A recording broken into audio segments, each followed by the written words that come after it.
Tandis que tous les peuples marchent, chacun au nom de son Dieu, nous marcherons au nom de l'Éternel, notre Dieu, à toujours et à perpétuité. Michée chapitre 4, le verset 5. C'est avec cette ferme assurance en l'Éternel, notre Dieu, que je vous retrouve pour notre rendez-vous d'information sur Espérance TV, au sommaire donc de cette édition. L'Église méthodiste de Côte d'Ivoire a pris part à travers ses responsables à la déclaration officielle relative à l'ordonnance numéro 2024-368 du 12 juin 2024 sur l'organisation de la société civile. Cette action est menée par le CPCI, le consistoire des protestants évangéliques de Côte d'Ivoire. Nous en parlerons dans quelques instants. L'actualité de l'Église a été marquée par la conférence extraordinaire tenue le 1er mars 2025 au Temple Jubilé de Cocody. À l'issue de cette grande rencontre importante au sommet de l'Église, les délégués ont passé en revue et adopté les textes devant conduire au renouvellement des instances de l'Église. Nous y reviendrons. Et puis, hors des frontières ivoiriennes en Afrique du Sud, le gel de l'USAID annoncé par les États-Unis a entraîné la fermeture du bureau du Programme alimentaire mondial dans cette partie de l'Afrique. Mesdames et messieurs, shalom chez vous et merci de vous informer sur Espérance TV. Les églises protestantes évangéliques de Côte d'Ivoire réunies au sein du CPCI, le consistoire des protestants évangéliques de Côte d'Ivoire, se sont prononcées sur les nouvelles dispositions édictées par l'État ivoirien relativement à l'organisation de la société civile en Côte d'Ivoire. Il s'agit de l'ordonnance numéro 2024-368 du 12 juin 2024 qui régit également l'organisation des églises. Le CPCI s'est donc réuni au siège de la conférence de l'Église méthodiste de Côte d'Ivoire pour sa déclaration officielle. Emmanuel Abalé nous donne plus de précisions.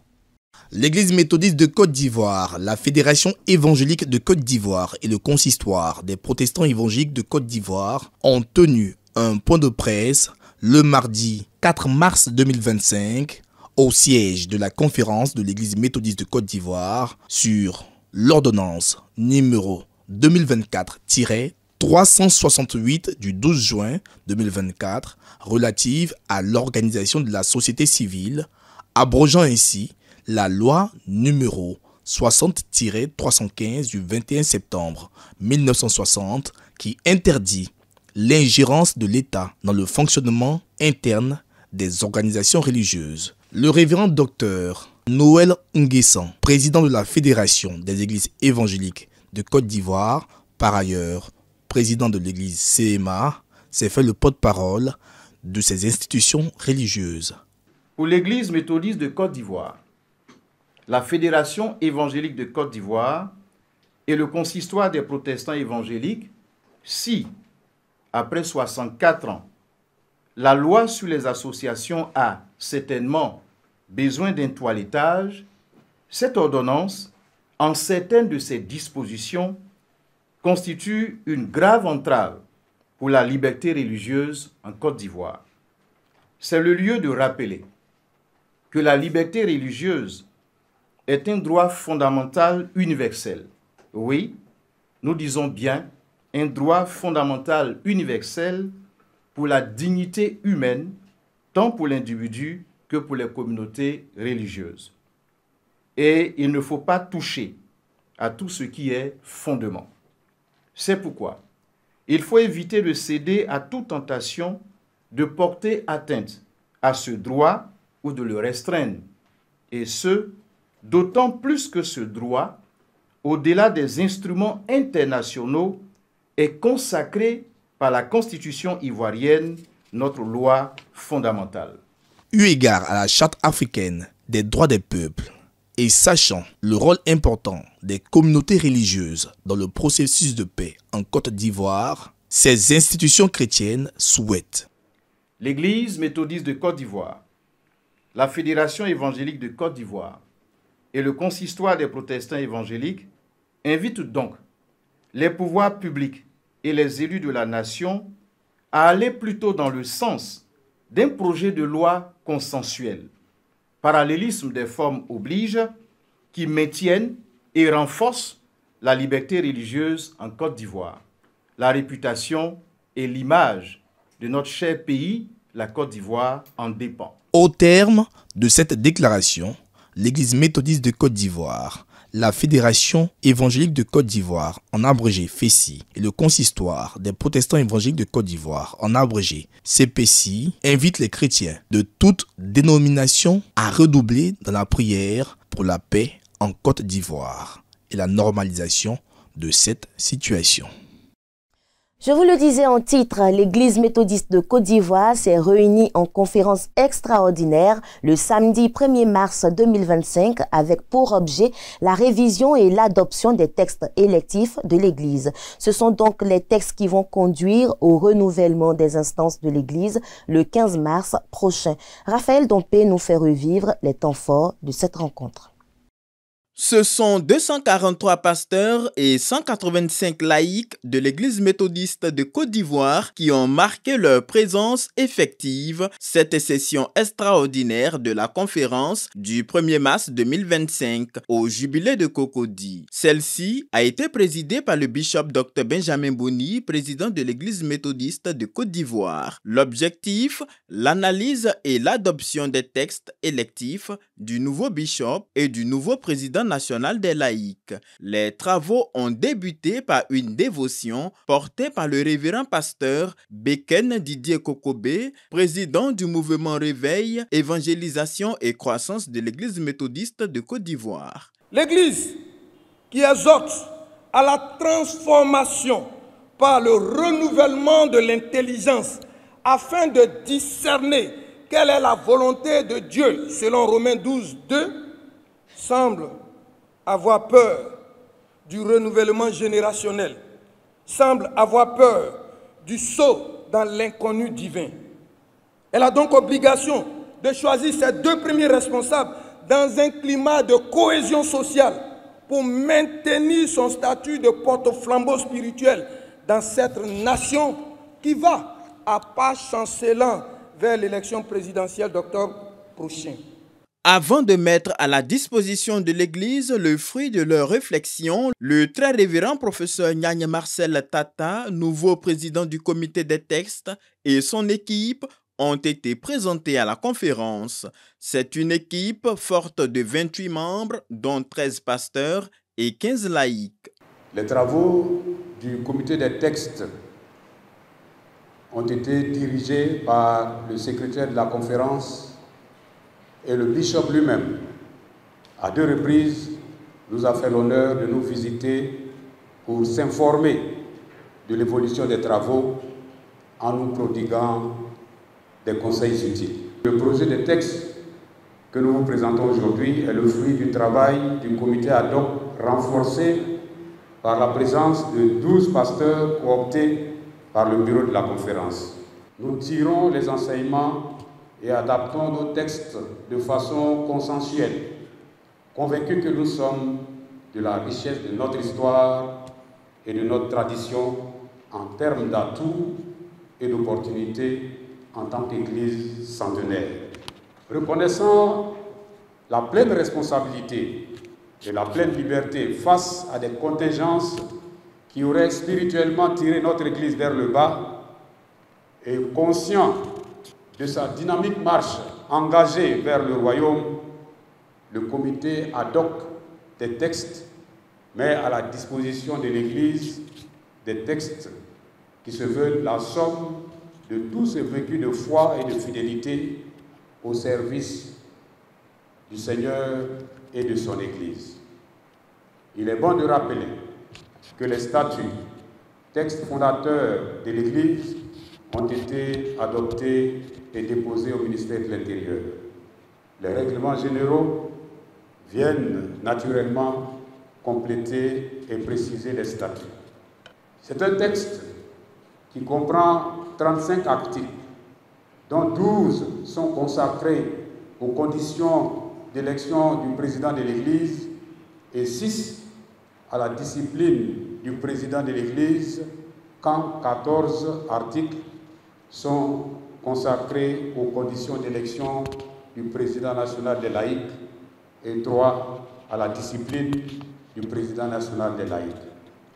Honorables et vaillants délégués, bien-aimés dans le Seigneur, auguste assemblée de la conférence de l'Église méthodiste de Côte d'Ivoire, notre chère et unique Église, voilà présenter les grandes lignes du texte que nous allons soumettre à votre appréciation. Après cet exposé des motifs, place fut faite au débat sur le projet des textes électifs, textes extraits des règlements généraux de l'Église méthodiste de Côte d'Ivoire. À ce niveau, 41 articles contenus dans 2 sections. La première, la présidence de l'Église méthodiste de Côte d'Ivoire. La deuxième, présidence nationale des laïcs de l'Église, ont été ensemble analysés et adoptés. Cette conférence fut une très belle conférence, une conférence extraordinaire où nous sommes retrouvés dans cette quiétude, dans cette union, passant les jalons de l'avenir pour l'Église. On a pu donc arrêter les tests. Aujourd'hui, nous venons d'écrire notre histoire au niveau de notre Église méthodiste de Côte d'Ivoire. Alors, la joie est grande parce que les laïcs et les pasteurs se sont mobilisés jusqu'à cette heure-ci. Au terme de ces travaux, le bishop Benjamin Boni a invité les pasteurs et les laïcs à l'union. Il les a ensuite exhortés à travailler ensemble afin de créer un cadre propice à des élections transparentes et équitables à la gloire de Dieu. Ne laissons pas le diable s'infiltrer dans l'Église pour créer la zizanie, pour créer des problèmes entre pasteurs et laïcs. Si nous regardons résolument du côté de Dieu, continuons donc à édifier le peuple de Dieu. Seulement, comme je l'ai dit, il nous faut regarder du côté du ciel, d'où vient notre secours. Débuté à 8h30 au temple jubilé de Cocody, les travaux de cette conférence extraordinaire se sont achevés autour de 20h30 ce 1er mars 2025, soit 12 heures d'échange. Puisse le Seigneur conduire son Église dans cette nouvelle étape de son évolution. On parle santé à présent avec l'hôpital méthodiste de Dabou qui a démarré le lundi 3 mars dernier ses journées d'urologie. Une opportunité que donne cet institut sanitaire pour offrir des soins de qualité aux populations vulnérables pour ce qui concerne les pathologies urologiques. Daniel Kragby et Marcel Dali ont fait le constat. Offrir des soins de qualité à moindre coût aux patients, c'est l'objectif que vise l'hôpital méthodiste de Dabou qui initie régulièrement des journées d'urologie. Des interventions chirurgicales pour le traitement des affections urologiques et non urologiques constituent le centre d'intérêt de ces journées. L'objectif recherché en organisant ces journées, c'est de poser une sorte d'action humanitaire. Permettre ainsi à tous ces malades qui ont un besoin réel, qui sans ce programme ne pourront pas bénéficier des soins de qualité d'une intervention chirurgicale. Donc l'hôpital ouvre une lueur d'espoir pour ces personnes. Pour le président de la Fondation l'EEPI, partenaire de ces journées d'urologie à l'hôpital méthodiste de Dabou, depuis plus de 20 ans, cette collaboration devra durer plus longtemps en vue d'aider les plus vulnérables. Je suis très content qu'on a une très bonne collaboration où on travaille ensemble, la Suisse avec la Côte d'Ivoire. Je suis très content. Je suis heureux et je fais un peu comme ça. Je suis fier pour le personnel à l'HMD. Durant ces années de partenariat, le docteur l'EEPI a travaillé avec une équipe sur place qui aujourd'hui est capable d'assurer la relève. Avant que la date retenue n'arrive, nous recevons tous ceux qui sont concernés en consultation. Nous les examinons. Nous demandons les examens qu'il faut pour faire le diagnostic. Une fois que le diagnostic est fait, qu'une indication de chirurgie, on fait ce qu'on appelle le bilan préopératoire et on explique au malade comment les choses vont se passer. Et quand le malade a payé les frais, allons le programme. On lui dit tu seras opéré soit le lundi, mais tu dois rentrer dimanche et on te prend le lundi. Et pendant les journées, nous ne limitons pas seulement aux maladies d'urologie. Les maladies d'urologie sont prioritaires, mais au-delà de ces maladies-là, Nous prenons en charge aussi les pathologies. Notons que ces journées d'urologie à l'hôpital méthodiste de Dabou se poursuivent jusqu'au vendredi 7 mars 2025. De Dabou, nous mettons le cap sur Toumaudi où l'ONG La Montagne de Sion, une jeune structure qui œuvre dans le social, a porté assistance aux femmes méthodistes à revenus faibles de cette localité. Et pour l'occasion, ce sont des kits alimentaires, vestimentaires et des exemplaires de la Bible qui ont été remis aux fidèles de la communauté Emmanuel de Toumaudi. Le dimanche 2 mars 2025, une délégation de l'ONG La Montagne de Sion était aux côtés de l'Union des femmes méthodistes du temple Emmanuel de Toumaudi pour une action sociale. Cette action consistait en la distribution de kits alimentaires et vestimentaires aux femmes à revenus faibles de cette assemblée. Une initiative qui n'a pas laissé les bénéficiaires indifférentes. Vraiment merci au Seigneur pour ce don et que le Seigneur me se souvienne de cette ONG. Mon cœur est fouet parce que ce que je viens de recevoir là, je ne m'attendais pas. Mais c'est le Tout-Puissant qui a fait qu'aujourd'hui il y a eu ça. Dieu aussi n'a qu'à récompenser à tous ceux qui ont sollicité ce cadeau pour moi. Pour les responsables de cette congrégation, ce geste apparaît comme un brin d'espoir, une main tendue qui montre qu'il est encore possible de croire en la bonté de personnes généreuses qui mettent un point d'honneur sur l'entraide et la solidarité comme la Bible le recommande. Ce don que nous avons reçu est un soulagement pour le peuple de Dieu. Parce que nous ne le dirons jamais assez, l'action sociale ne peut pas subvenir à tous les besoins des fidèles en difficulté que nous avons. Et ce geste vient à point nommé pour soulager plus d'un et nous aider dans cette œuvre que le Seigneur nous a confiée. Lorsque j'ai eu écho que l'ONG faisait des dons aux femmes en difficulté, j'ai voulu que l'ONG vienne dans mon circuit, dans le circuit de Toumaudi, vraiment pour apporter une aide. Des femmes à revenus faibles, des femmes en difficulté, et nous avons voulu bénéficier des bienfaits de cette ONG-là. Je suis satisfaite. Et je bénis le nom de Dieu de nous permettre de pouvoir atteindre nos objectifs. Sous l'impulsion de son président fondateur Venance Assalé, l'ONG La Montagne de Sion veut, à sa manière, participer à l'épanouissement des personnes vulnérables dans la société. Alors nous sommes venus à Toumaudi pour répondre à l'appel du Seigneur. Nous, méthodistes, nous savons tous que cette année, l'Église nous invite à faire de l'évangélisation notre priorité. Et l'évangélisation, dans l'une de ses composantes, figure l'action sociale. Et c'est ce qui a motivé le déplacement de cette organisation jusqu'ici à Toumaudi. Née en 2024, La Montagne de Sion est une organisation à but non lucratif de différentes confessions religieuses chrétiennes qui fait de l'intégrité et l'épanouissement social de la personne humaine son cheval de bataille.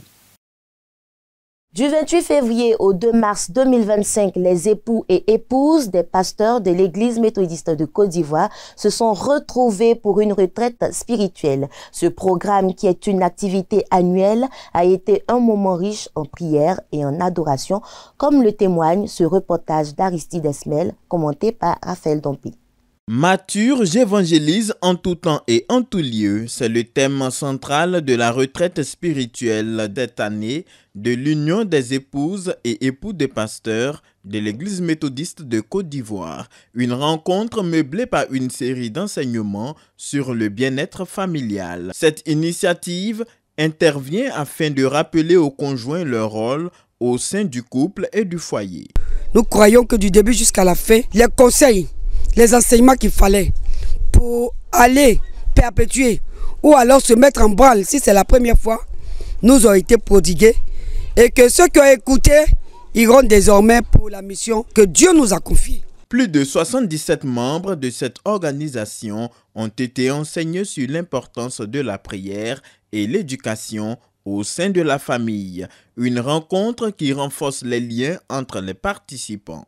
Pour l'occasion, les membres ont fait don d'une nappe de table à l'église locale, Espérance de Passe. Nous avons passé de bons moments, nous avons eu de bons enseignants et des enseignements qu'il faut pour véritablement être efficace en tant qu'épouse sur le terrain. Avec le comportement, on peut évangéliser son frère.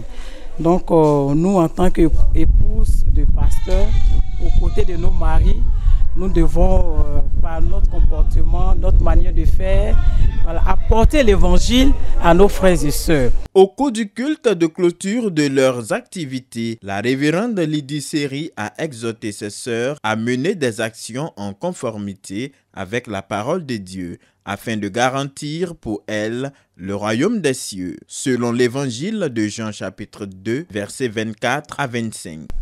En tant qu'épouse de pasteur, elles doivent aider leur mari à demeurer ferme dans la mission et dans la vision qui leur a été confiée par le Seigneur. Au nom du bishop Dr Benjamin Boni, le très révérend pasteur Isaac Akanogbu, surintendant du district de Dabou, a invité les femmes à la prière fervente et constante et à garder allumée la flamme de l'épouse. Vous faites un ministère sacerdotal près de vos époux et épouses. Vous toutes qui êtes épouses de pasteurs et époux de pasteurs, cela est écrit dans le livre des cieux, dans le souvenir des cieux. Oui, si ce n'a pas été écrit dans le ciel, dans le livre des souvenirs, vous ne pourrez jamais être épouse de pasteur, ni époux de pasteur.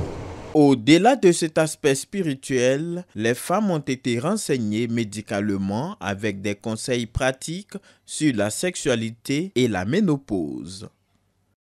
Après un franc succès à la première édition en 2023, le Forum Clé, Forum chrétien pour la lecture et l'écriture, remet les couverts. Les organisateurs ont procédé au lancement de la deuxième édition le 1er mars dernier avec en prime la présentation de l'œuvre Dans les pas de mon épreuve de l'écrivaine Matitia Colombe Tano. On regarde. Dans les pas de mon épreuve, cette œuvre littéraire inspirée d'une histoire vraie est de l'auteur Matitia Colombe Tano, lauréate du prix spécial meilleur tapuscrit du concours littéraire doté du prix Bishop Dr Benjamin Boni, initié dans le cadre de la première édition du Forum Clé en novembre 2023. L'œuvre a été dédicacée au cours de la cérémonie de lancement de la deuxième édition du Forum chrétien pour la lecture et l'écriture. Œuvre de 8 chapitres à travers laquelle l'auteur met un accent particulier sur les maux des personnes en souffrance, la perte d'un être cher, l'étape du processus du deuil et l'horizon après les épreuves, telles sont les questions abordées dans ce récit. Je parle du processus de deuil qui sont le déni, le choc, l'acceptation, la négociation et tout ça. Et je montre qu'à travers le Saint-Esprit, étant donné que je suis chrétienne, il est possible de se relever. Je souhaite qu'au travers de cet ouvrage-là, ils reçoivent la guérison. Je veux leur dire qu'il est possible de se relever et que derrière chaque épreuve, il y a une lueur d'espoir. Conformément à son engagement de faire la promotion de la lecture et de l'écriture afin de favoriser l'émergence d'une génération basée sur la quête de la transmission de la connaissance, la Fondation La Maison de Zoé veut contribuer à l'épanouissement spirituel et intellectuel de la jeunesse. C'est le livre qui est le centre de toute la connaissance. Si nous ne nous impliquons pas dans le livre, si nous ne nous intéressons pas au livre, c'est sûr que l'Afrique ne peut pas se développer. Et donc il faut déjà encourager cette initiative-là à nos enfants, à s'intéresser à la chose qui est le livre, qui est la lecture, pour que nous aussi, Africains, nous puissions, comme on appelle ça, embrasser le développement. Nous travaillons ensemble pour que et les mathématiques et la littérature ensemble fusionnent pour pouvoir envoyer notre pays au-delà de ce que nous espérons, c'est-à-dire le développement. Nous sommes heureux en tant qu'initiateurs de cette activité, le Forum chrétien, que l'un des résultats de la première édition du Forum est présenté officiellement aujourd'hui. La dédicace de l'ouvrage Matitia Colombe Tano nous montre que nous avons eu raison d'initier cette activité pour promouvoir la lecture et l'écriture. Ils étaient nombreux à accompagner l'écrivaine lors de la dédicace de son premier ouvrage qui est pour plusieurs un creuset de formation, mieux une éducation de la société. Les festivités proprement dites de la deuxième édition du Forum chrétien pour la lecture et l'écriture se tiendront les 27 et 28 mars 2026 sous le thème « L'éducation, clé du développement et du rayonnement de l'Afrique ». Dans l'actualité nationale, à la veille du carême chrétien ce mardi, jour de Mardi Gras, les établissements scolaires célèbrent cette journée d'une manière particulière. À Cocody, la maternelle et le primaire du cours secondaire méthodiste ont mis en lumière la culture burkinabé. Parades, danses et ballets ont été au rendez-vous de cette célébration. Le reportage de Raphaël Dompé et Marcel Dali.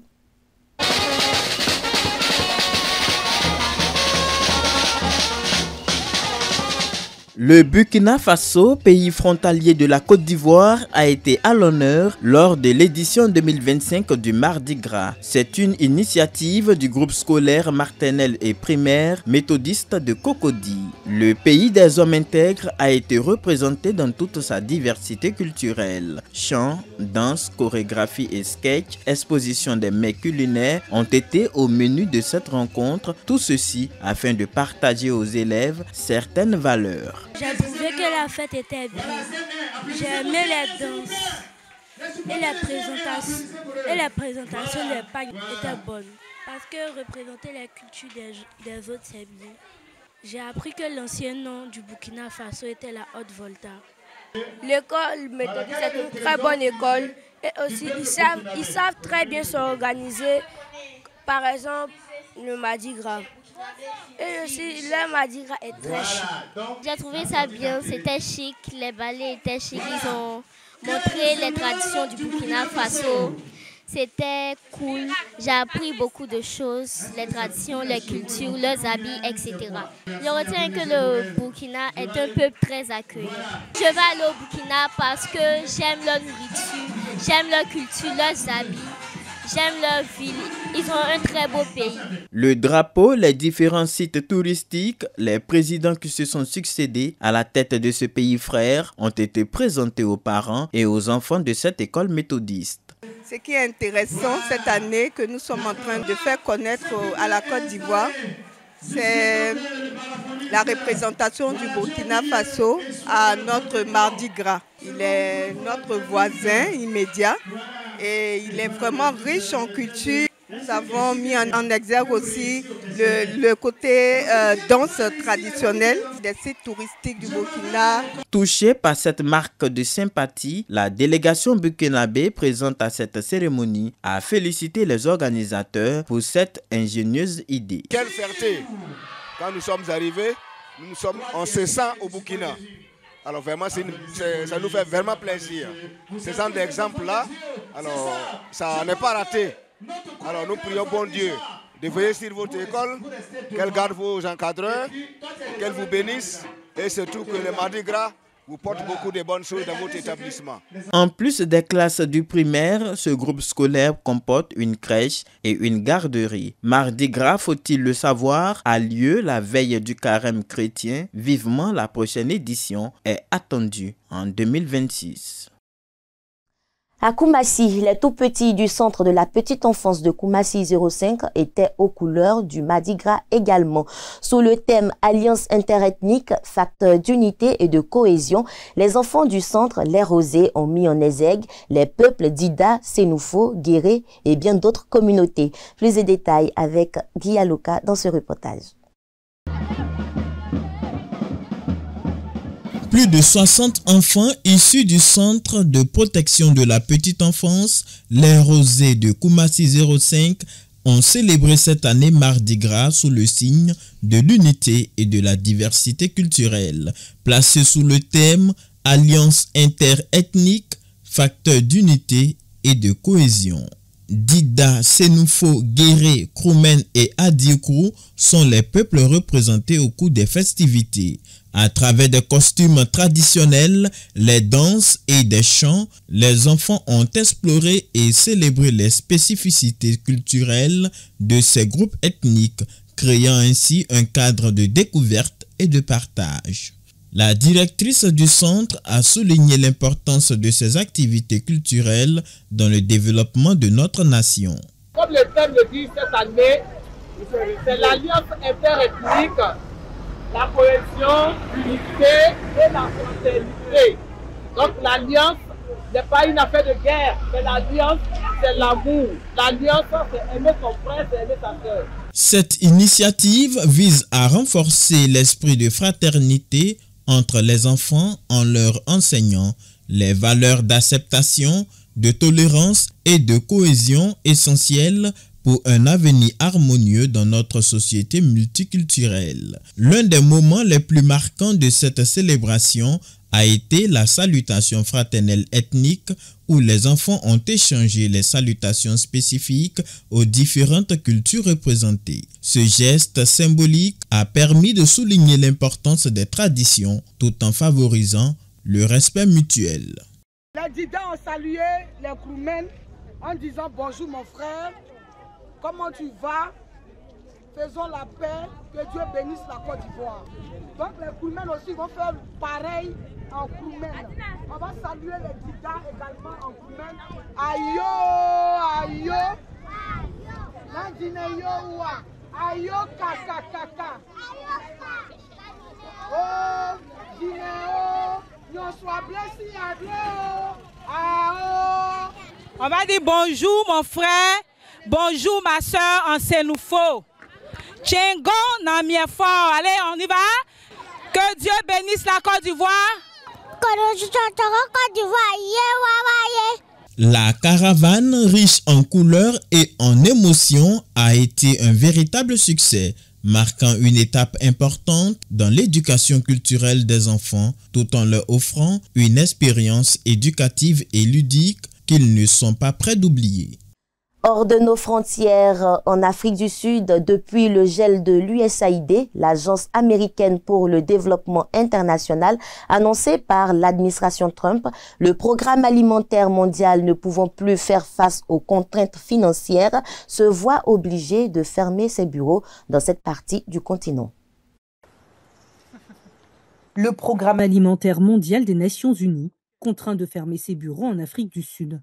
Le PAM, qui reçoit une grande partie de son financement des États-Unis, doit faire face aux contraintes financières dues aux coupes budgétaires imposées par la première puissance mondiale. Malgré l'impact de cette décision, le porte-parole régional Thomson Phiri se veut rassurant et affirme que cette décision n'affectera pas les opérations dans les pays d'Afrique australe. Des zones dans lesquelles le PAM soutient des millions de personnes touchées par la sécheresse. Une forte sécheresse qui a touché de larges pans de l'Afrique australe, menaçant la vie de centaines de milliers d'enfants, selon l'UNICEF. Depuis son installation à la Maison-Blanche, l'administration Trump a annoncé la suppression de près de 90% des contrats d'aide à l'étranger de l'Agence américaine pour le développement international. Plus de 58 milliards de dollars d'aide américaine globale ont été interrompus dans le monde.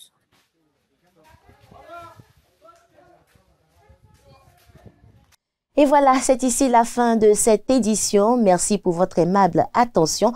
Le programme continue sur Espérance TV. Quant à moi, je vous retrouve vendredi pour un autre tour de l'actualité. D'ici là, portez-vous bien et demeurons bénis sous l'abri du Très-Haut. Shalom.